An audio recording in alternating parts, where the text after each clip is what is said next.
May I come in, sir? Yes, come in. Good morning, sir. Good morning, ma'am. Please be seated. Thank you, sir. Are you fully vaccinated? Yes, sir. No symptoms of COVID? No, sir. May I remove your mask? Thank you, sir. Yaksh Chaudhary, Sir. please introduce yourself to the board, highlighting your educational qualification and work experience, if any. Sir, as mentioned, my name is Yaksh Chaudhary. I come from a small village in Amroha district of Uttar Pradesh. My father is into agriculture and my mother is a housewife. I have completed my civil engineering from IIT Guwahati. After that, I have been preparing for civil services. And in 2019, I was recommended for the assistant commandant in CRPF, sir. You have joined there? So I am on extension leave, sir. You are on extension leave. Yes. Okay. Yaksh, you are from UP. Your father is an agriculturist. Yes, sir. And recently, Niti Aayog has brought out a report which is known as your multi-dimensional poverty index. 3 states are at the bottom of that list: Bihar, Jharkhand and Uttar Pradesh. And this is basically on 3 parameters of health, education and standard of living. Why Uttar Pradesh is so low in the index?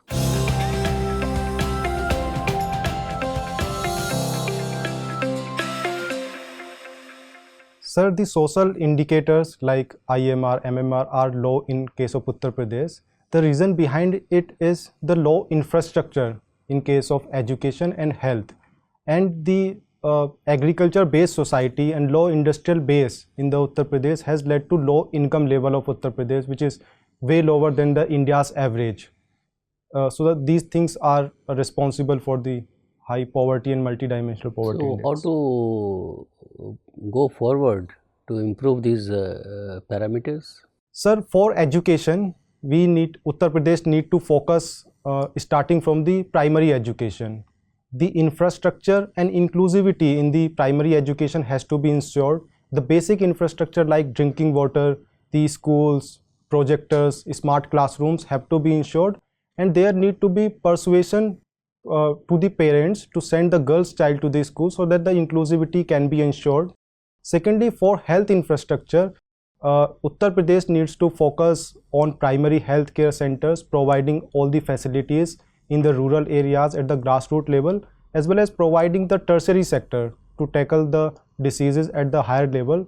And for the increasing the income level, Uttar Pradesh need to focus on infrastructure like roads, railways, etc., and provide subsidies and encouragement to the manufacturing sector, and also bring reforms in the agriculture to make it more remunerative. These things will help in Uttar Pradesh. Okay, you are a student of sociology, isn't Yes. it? So, number one, why have you opted for sociology instead of civil engineering? Sir, I was interested in sociology. When I read the syllabus, I find it more interesting and more relatable to the society surrounding us. So that was the primary reason behind taking sociology as an optional, sir. Okay, now that you have taken sociology, you tell us why southern and western states have performed well in terms of both GDP growth and your human development indicators as compared to the Hindi belt? Sir, one reason that I see in northern states is the low level of development of the marginalized sections and women. The high level of patriarchy in the northern India in the Hindi belt has dampened and has increased the patriarchal nature of the society, and also the low income because of the high dependence on the agriculture has reduced the income level in the northern states as compared to the southern states. And also the low connectivity through ports and roads have also contributed towards this thing, sir. Coming to the political movements, as a student of sociology, you tell me we have witnessed political movements both in the south and west, and we have witnessed political movements on the north also.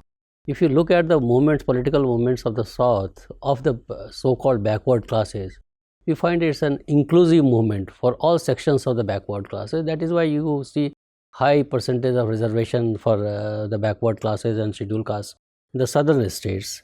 When we come to the North India, Particularly in case of UP, you have Ayavati, Kansi Ramji and all that. In spite of movements, why this inclusive growth of backward communities could not take place? Sir, in the southern states, the leadership for the movements, political movements, especially in respect to the development of the lower and marginalized section, has been through the leadership has come from the community itself. While in case of northern India, the leadership has come from the upper sections of the society. And also, sir, the kind of reforms have been more in case of southern India as compared to the northern India, sir.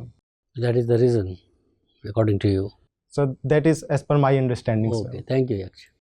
Thank you, Yaksh, sir. Yes, ma'am. analyze India's startup culture. Yes.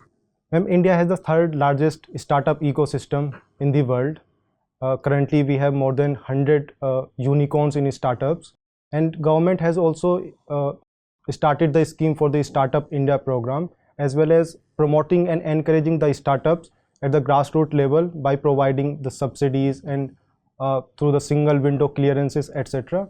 And R&D level in India is also increasing, especially in the service sector. So the startup culture is strong in India, and it has bright future, ma'am. But there are reports that say that startups, though they start in India, but they cannot flourish in India. For that, they have to shift their base to some other country. And there are also issues regarding failure of startups. So failure rate is very high. So explain like what can be done for them. Yes, ma'am. Ma'am, for the new startups, especially in the service sector, it requires the digitalization of the society, because the products that the new startups are coming up with, they need the internet penetration. So for that, India needs to enhance the internet penetration so that services can be used by the citizens and the startups get more encouragement. Secondly, the policy needs to be more easy, the taxation system and the subsidies, etc., taking loans, etc., needs to be more streamlined and more easy for the startups. So I think these are the things that if we do, Indian startup culture will more flourish, ma'am. Okay. Recently, there was also a report, NHFS report 5, which says that in the age group of 15 to 49 years, only 1% of women consume alcohol. So, as a sociology student, explain me why is this phenomena? Ma'am, consuming alcohol in India is considered to be in the domain of the male because of the patriarchal nature of the society, as well as the mindset and perspectives of the people. And the women are considered to remain in the household itself and not contribute towards the activities outside the household. So this mindset and the patriarchal nature of the society has led to this phenomenon, as per my understanding. And also state its impact. Ma'am, high level of alcoholism in male also leads to the domestic violence against the women, as well as it also impact the finances of the households.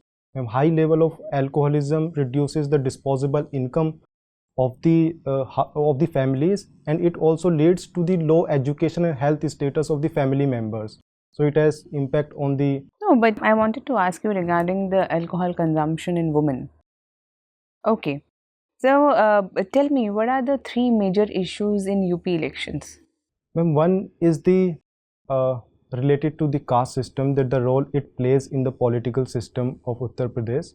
Second is the lack of awareness among the people regarding the issues of development that should play a role in the politics. And third is the low or inadequate voting behavior among the people, the low percentage of the voting, ma'am. Okay. And what is this issue with loudspeaker? So why Uttar Pradesh has become a hotbed for issues like loudspeakers and bulldozers?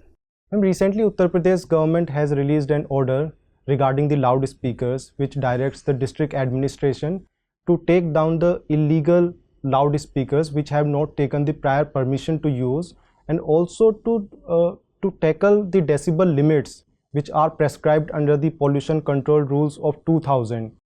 And this is because the high noise pollution leads to harmful effect on the human health as well as the studies of the students, ma'am. And ma'am, regarding the bulldozers, it is because of to remove the encroachment on the public spaces. So these things are needed, ma'am, to firstly to reduce the noise level and secondly to reduce the encroachment. So you completely support the actions? Ma'am, if done legally with following all the rules and prior notices be given for removing the encroachment, it is a step in the right direction, ma'am. Okay, my last question to you. What is the purpose of your life? Ma'am, happiness is my purpose.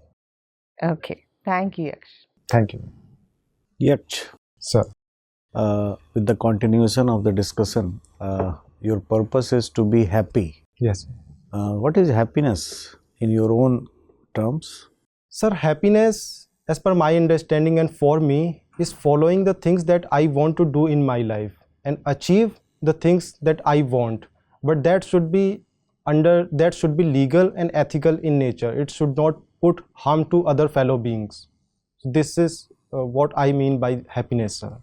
Your optional is sociology, Sir. right? Why society is considered as the most important determinants for morality?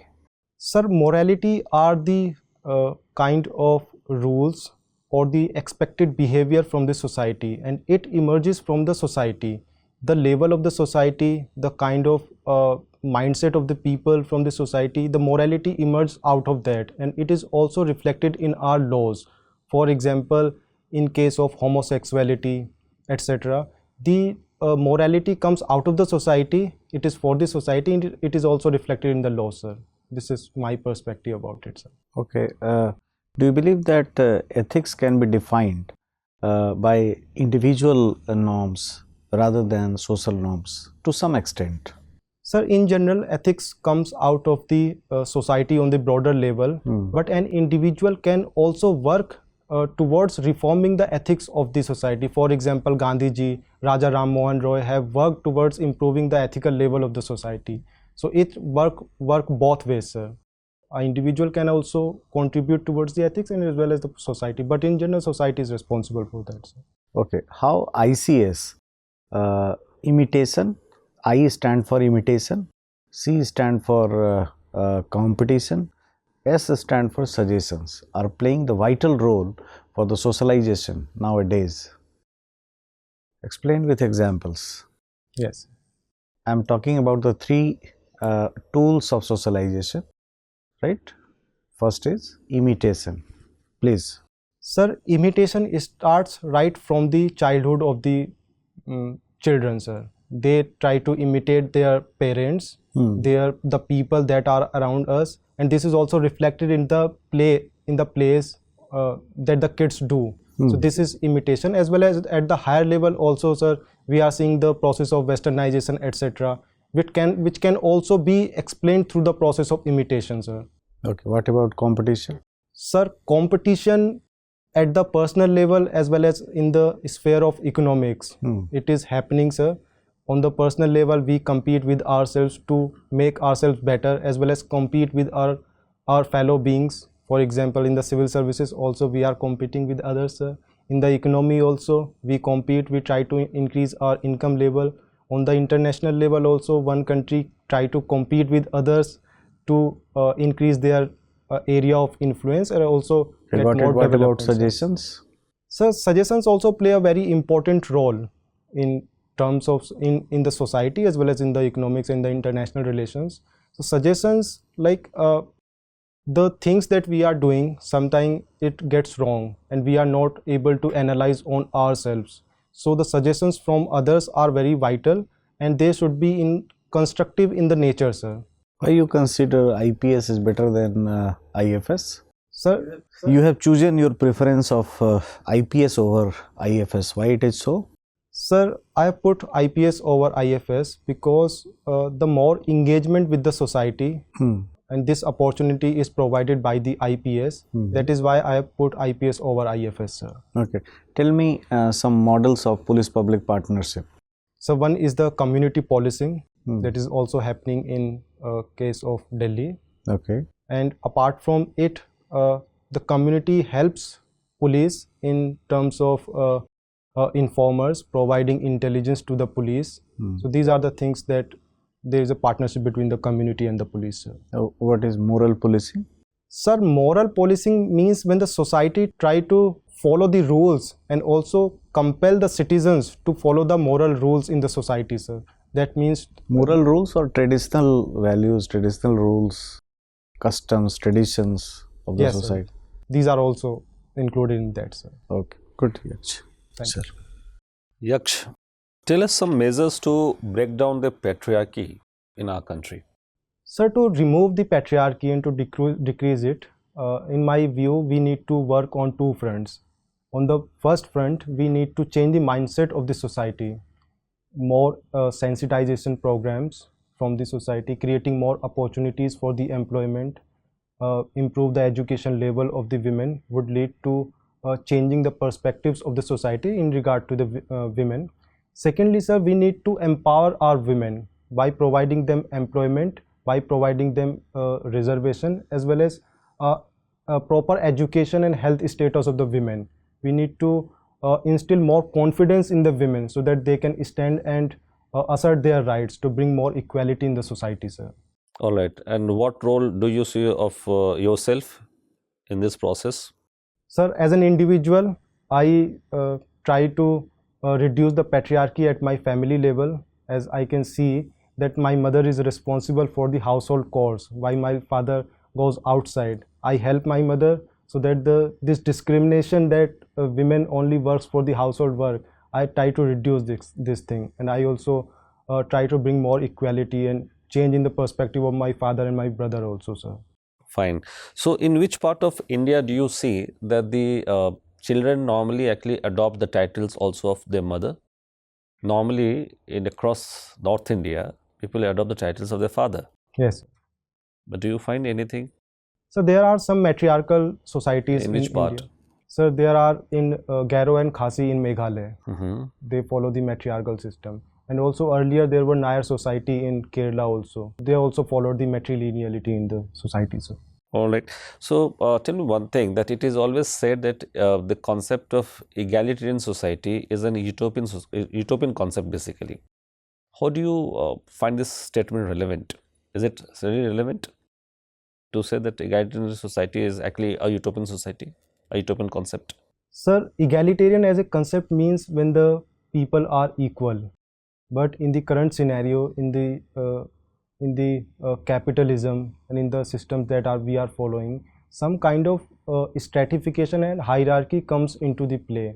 For example, sir, if there is capitalism and there is competition for the resources, for the jobs, for increasing the income, so some kind of stratification and inequality comes out of that. But when we see the society, it should be egalitarian, sir, in terms of equal rights to all the sections of the society, be it marginalized sections, be it LGBTQ. Can you cite any example from the history of India, that which particular part of history of India, or rather which era could be called relatively more egalitarian? Sir, pre-Vedic time, where the women also had equal rights and there was less... Pre-Vedic time means which part of the history of India? Sir, before the 5th century BC, I mean by that, sir. Is it pre-Vedic or it's a Vedic? How do you define pre-Vedic, Vedic and post-Vedic? Sorry, sir, I want to correct myself. That was the Vedic time, sir. Pre-Vedic time was before 1500 BC, I think. All right. Have you heard about the concept of Gansanghas? Can Gansanghas be called as egalitarian society? Sir, Gansanghas means that the community of the people, where the people have equal rights. So in that way, it can be called as egalitarian society. But if the Gansanghas have representation from all the sections of the society, then it can be called as egalitarian, sir. Okay, thank you. Thank you, sir. Yaksh. Sir. Yaksh, student of sociology, at the same time BTech in civil engineering. Can you distinguish between social engineering and social harmony? Sir, social engineering means when we try to change the mindset of the people, their perspectives, through instruments like social media, ongoing rules of the society, the ethics, the morality, we try to change that thing. That can be called as social engineering. And social harmony means when all the citizens are able to live with peace, there is no violence, there is no theft, etc., then that can be called as the social harmony. Is there any mechanism to establish the social harmony, or just as in a utopian idea? So social harmony can be achieved. It Can be is- achieved. So Indian Constitution definitely may be having some provision regarding this. Yes, sir. Which one? So these are present in the fundamental rights as well as the fundamental duties, where the Constitution puts obligations on people to encourage the brotherhood and fraternity. This is under the fundamental duties. And in the fundamental rights, fundamental right to equality and fundamental right to education, right to life, etc., they also assert the social harmony, sir. Any fundamental duty that you wish to incorporate in the current list of the fundamental duties that you think of, like, it should be incorporated further? So in my view, the fundamental duty regarding the environment. That is already there, to protect the environment, Yes, sir. creatures. Yes. Anything that comes into mind? So I'm not Not able right to now. think at the moment, sir. Okay, all right. So since you have also spent a good number of the years in Guwahati, that means in Assam, and Assam CMs has, you can say, asked the police personals over there to not to hesitate and, in terms of shooting to the accused people. So, and suppose you happens to be the superintendent of police over there, and your moral conscience does not allow to do that, even though that is like, the order from the CM. How you'd cope up your, the conscience and the order which is being there? Yes. Sir, firstly, I would try to not shoot the people and only do it in case of self-defense, and if in case the criminal is escaping. So in that case, shooting can be allowed, sir, but otherwise it should not be, sir. I'll follow my conscience, sir. Right, that is already there in the law.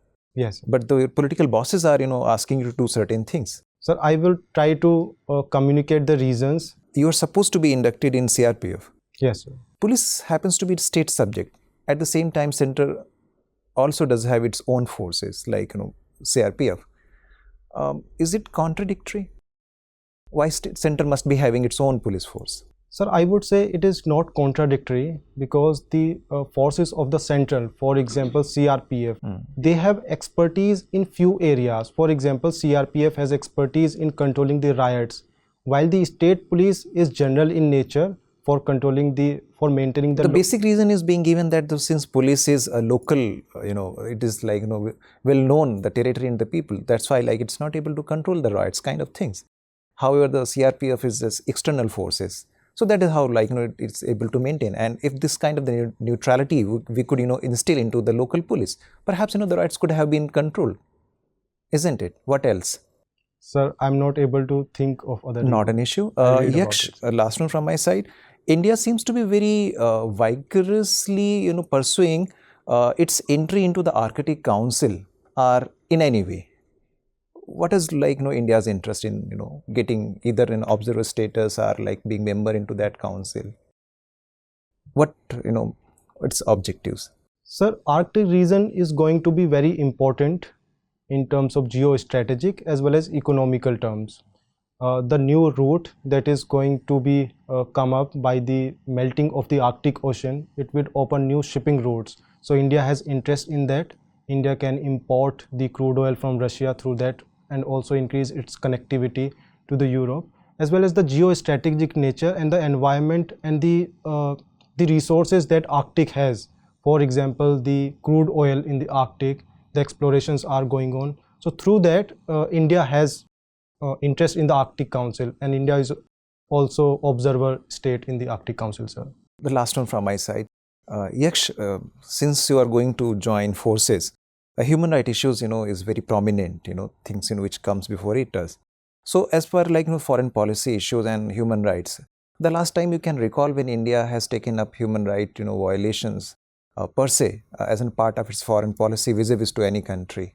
Sir, in the Sri Lankan case, India has supported the human rights of the Sri Lankan Tamils, sir. That comes to my mind. But it has also remained abstain, when it has to be, asked to be put in vote, isn't it? Yes, sir. In the recent cases also, the human rights violations in Ukraine. What was India's position vis-a-vis to the Rohingya crisis? Sir, India supports the peaceful resolution of the Rohingya crisis in Myanmar, sir. through dialogue and these things, sir. I understand, sir. Thank you, sir. Yaksh, what is the meaning of your name? Sir, Yakshas are mythological figures in Hinduism, Buddhism and Jainism. Basically, they are the guardian deities of natural resources, and they guard the important cardinal deities in Buddhism, Jainism. They are also found in Southeast Asian temples. And there is a famous incident of Yaksh Prashna in Mahabharata also, sir. Okay, why Yakshas and Yakshanis are seen in pairs, serving as guarding deities? Sir, Yaksh and Yakshani are counterpart to each other, and Yakshanis are also denote the fertility. In Buddhism also we see the Sal Bhanjikas in the form of Yakshanis. So this represent the fertility. That is why they are found in pairs, sir, for the guarding. Okay, I understand usually Yakshas are extremely benevolent, but sometimes they turn mischievous and capricious. Viewed in this background, how do you explain your personality? Sir, I would subscribe to the view of benevolent, sir, and not mischievous.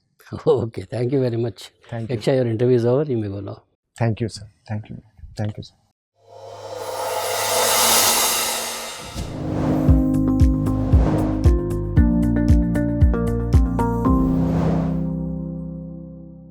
May I come in, sir? Come. Sit, Yaksha. Thank you, sir. So, this is going to be your first interview at the UPSC? Sir, at UPSC, this is my fourth interview. Fourth interview? And second in the civil services. Regarding civil services, only second in the civil Yes. services. Okay. So, last time when did you qualify? Last year? 2020 itself. How much marks did you get? 146, sir. Very low marks. What went wrong? Sir, my confidence level was low, and the structure of my answers was not very proper, and I have given some ambiguous answers where I was not able to take a stand on in case of the questions of opinion based, sir. You see, Gaurav, by any stretch of evaluation, you should not be getting such a poor marks. You are quite capable of getting much higher marks, no doubt in our minds. Only thing is the way you present yourself, that is what matters, isn't it? Yes, sir. Number one, I don't know what happened, but I can presume what could have happened. You see, in any area, if you don't know the answer, candidly admit that I don't know the answer. Hazarding a guesswork, entering into the area of guesswork is simply killing yourself. Even one sentence of guesswork, you will be ruining your performance. So no guesses, that is number one. Absolutely no guesses. Honesty to the core. If you don't make any guesswork, you stay honest, isn't it? Yes, sir. Don't argue with the board members. Don't get into any kind of argument, even against provocation, isn't it? Even against extreme provocation, you should not get into any argument. So you have all the good qualities. You are a simple person, very humble and polite. Your communication skill is also all right. You have a positive body language. These are the qualities. You can think also innovative, out of the box thinking as we call it. So those ideas are there in you. It's how all ingredients are there. Ultimately, how you present before the board, that is what matters. So when you go for the interview, make a mental note of, for number one, listening to the questions, isn't it? Because in your eagerness to answer, you should not be telling anything even inadvertently wrong, unwittingly wrong. So that is important. Like one question was asked, suddenly you said pre-Vedic. Then you realize somewhere that no, I committed a wrong. Yes, sir. So this kind of a wrong should not happen, isn't it? Yes. Because egalitarian society, pre-Vedic, now you yourself have realized by now. Yes, sir. They don't go with each other. So such type of slip of tongue should not happen. It's not that you don't know. You know, but be careful. Just after a question is asked, think for a while. Just collect your ideas, then you speak. Then you will be able to give a much better presentation. Voice modulation, I must say that voice modulation, you have to modulate. This is an art of speaking. So you have to articulate your voice modulation, where to go high, where to come down. so that no monotony is there in your speech. Yes. So if you are able to develop that habit, and you will be doing pretty well, because you have all the good qualities of a civil servant, and you are well knowledgeable also, well informed also. You could speak on a variety of issues. Absolutely no problem in that. The knowledge part, there is no deficiency. Presentation part, if you work more on this, no arguments, you stay honest. Number 3 is firm. Be firm while staying very calm and composed. A cool person, but a firm person. Firm in the sense, wherever you are, you have a point of view, try to be firm without being argumentative, so that you don't shift your stand again and again. Yes, sir. That is what is important. So otherwise, I don't see any reason why you should be getting 146. You are capable of getting much better marks, and this time I think if you go for it, you will do much better. Only just maintain your mental cool, keep your head on your shoulder, and then just go through the process. Go without uttering a word which falls in the area of guesswork. Yes. Isn't it? That is important. Yes.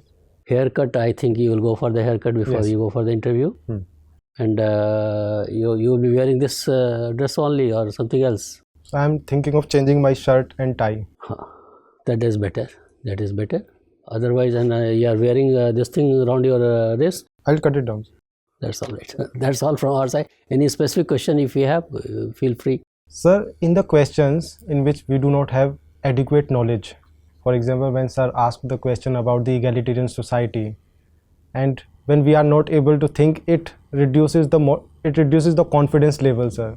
That you have to convince yourself all is well, because you see, you have come through such a rigorous process of examination, clearing all hurdles.